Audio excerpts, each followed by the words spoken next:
Car collectors are interesting people. They usually find a brand, maybe one they had as a teenager, and stick with it. Well, boat owners are no different. They share the same brand loyalty. So this week on Footitis, we're going to look at a perfect addition to any boat collection, a 1974 Donzi 21 GT. You know, when everyone hears classic boats, they immediately think of wood, but there's a whole world of fiberglass out there that's in just as great a shape, and this GT21 is a prime example.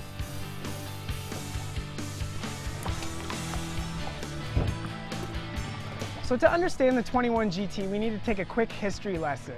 Raceboat driver Aronow helped start Formula, Cigarette, Magnum, and one other boat brand that had his nickname, Donzi, in 1964. In 1965, he sold the company to Teleflex, which had two executives on staff by the name of John and Tim Chisholm.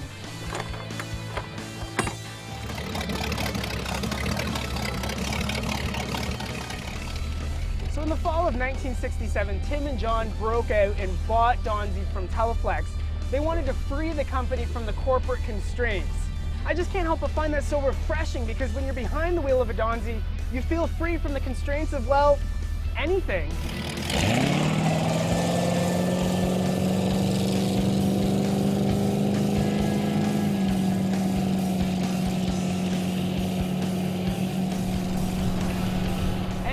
Donzi they did. In the 20 years of Chisholm ownership, Donzi released 16 new models.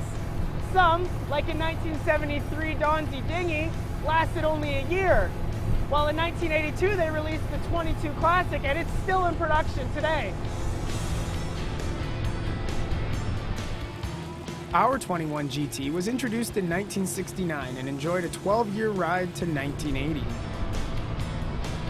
The 21 GT boasts a bigger and more traditional look than the classic 16 or 18. In fact, many people feel it embodies everything that is classic Donzi. That's because that's one thing the Chisholms brought in under their ownership. They wanted more European design and styling, and the 21 GT certainly has that. It also has class and charm. The white and baby blue interior reminds me of a classic Chevy, with the gauges to match. The mix of toggle switches, wood, and the white steering wheel are a refreshing reminder of the past.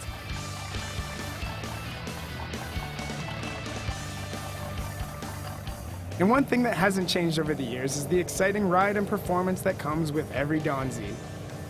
If you're new to Donzis, then it may be a bit unnerving to take the wheel for the first time, especially of an older model like this 74. There's still all the power, but less technological advances that one may have grown to depend on.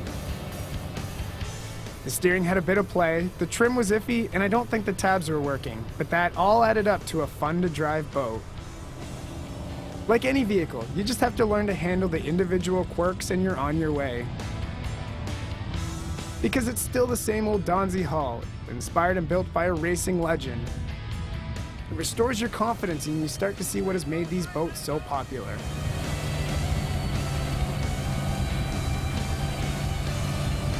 They're a driver's boat that requires finesse, a little skill, and a big sense of adventure. It's a ride you have to experience and a must-have for any boat collector. Unfortunately, Aronow's story came to a tragic end in the 80s, right outside of the very factory he helped create. And while he only owned Donzi for a short period of time, his legacy carries on in every boat that bears his name.